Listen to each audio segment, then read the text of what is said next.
Minister wa ukariabu wa ndene Dr. Fred Matiang'I na ugite akaeza na ukariabu wa Kenya kiri ARITI NGUGI ba UN barabethiritwe bari nthigurune ya Kenya kwa miaka mugwanja na ndi nkuruki na ugite mathina jara jethiritwe za kirumira ARITI NGUGI baba ngwataniro cia manthiguru jegie ngari ciao zagachwirwa ntaira kiri mathaa 10 na jana jezite.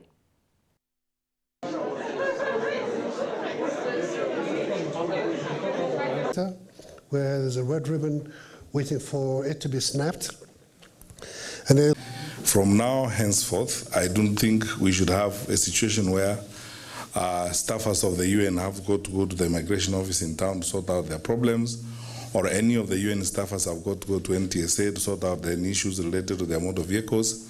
We have had internal arrangements on how we are going to measure performance and delivery of the services we'll give to you. And we have all agreed that every service required here will be offered within a 12-hour cycle, and nothing should go beyond 12 hours. Because for the officers we are seconding here, there is nothing they are coming here except to serve the staff of the UN. Those who stay and work here for more than 7 years, I am ready to give them citizenship, so that they can sit here. Because our constitution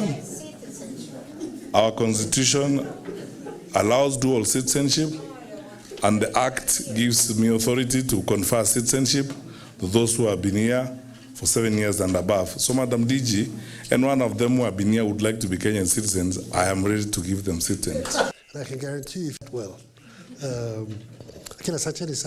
We're very grateful. Ngatho cha mwanya ni onto bwa ugo wajukia kanyaga kuna kwithro gwatanrite na bautwe kirente tucheru themwe wona cherunga matha 3:30 chiongo tuchemani kirente tuiji na ingi nkuruki mona ni to mathithu ni Sindika Rwetha na ningetwa Morin Kinya.